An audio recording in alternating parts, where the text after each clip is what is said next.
कैसे भरे ये फॉर्म।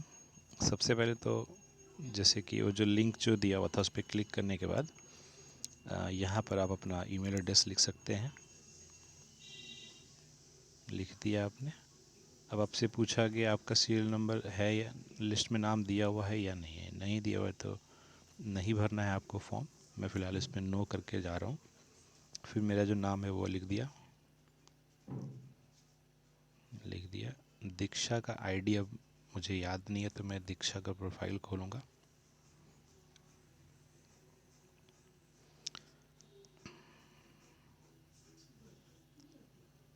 दीक्षा का प्रोफाइल खोलने के लिए यहाँ पे नीचे में राइट साइड में प्रोफाइल है, इस पर क्लिक किया। सबसे ऊपर में ही दीक्षा का आईडी लिखा हुआ है ये।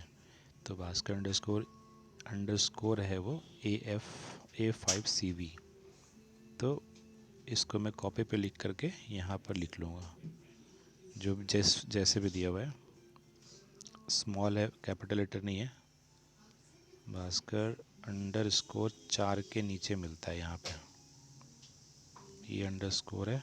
और जो भी था डाटा वो यहाँ पे अपना लिख दिया। अब नेक्स्ट ये प्रोफाइल ईमेल एड्रेस के लिए वापस दीक्षा में जो प्रोफाइल यूज़ किया हुआ है वो यहाँ पर लिखा हुआ है। माय डिटेल्स वाले सेक्शन में यहाँ पे ईमेल एड्रेस लिखा हुआ है। यही ईमेल एड्रेस मेरा प्रोफाइल ईमेल एड्रेस है। कई बार होता है क्या कि दूसरे ईमेल एड्रेस से लोग अपना जीमेल चला रहे होते हैं और प्रोफाइल का ईमेल एड्रेस कुछ और होता है। तो जो यहाँ पर दिया हुआ वही मेरा प्रोफाइल का ईमेल एड्रेस होगा। तो जो यहाँ पर लिखा हुआ वही यहाँ पर लिख देना है।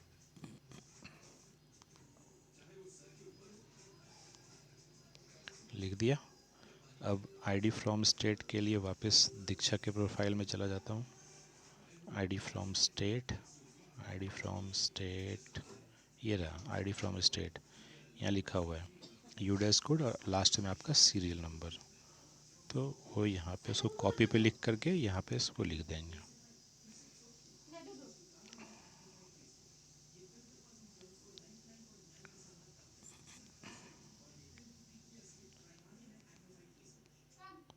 और 701 तक मेरा यूडेस कोड हुआ और लास्ट में मैं 9वें नंबर पे सिग्नेचर बनाता हूँ स्कूल रजिस्टर में। तो यहाँ पे 09 लगा दूँगा।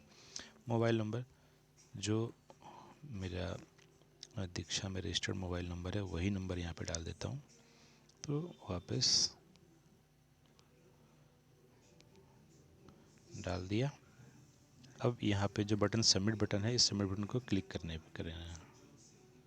तो आईडी फ्रॉम स्टेट और बोर्ड ऑर्गेनाइजेशन ये इम्पोर्टेंट सेक्शन था जो मैंने छोड़ दिया था। तो ID from state board organisation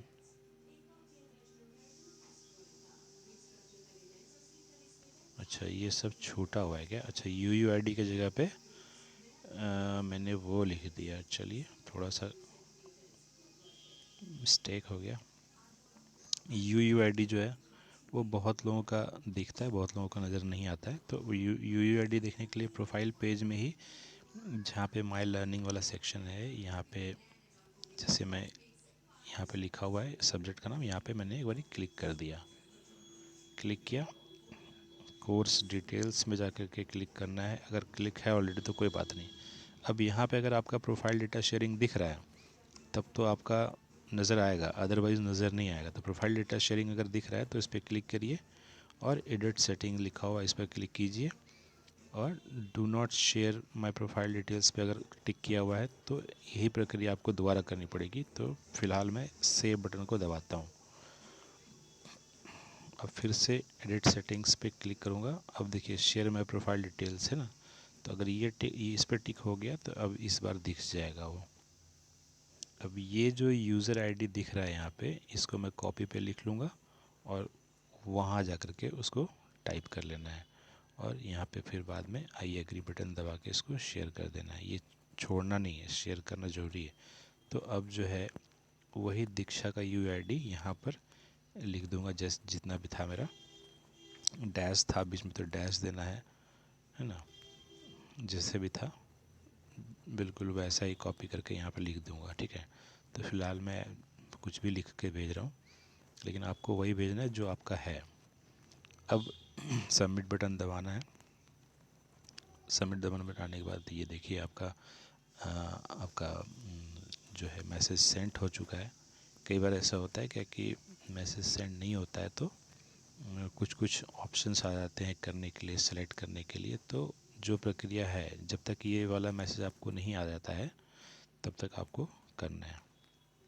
ये वाला मैसेज आपके लिए बहुत ज़रूरी है। ये मैसेज अगर आ गया तो इसका मतलब आपका रिस्पॉन्स जो है, जो आपने फिल किया था फॉर्म, वो हमें मिल चुका है।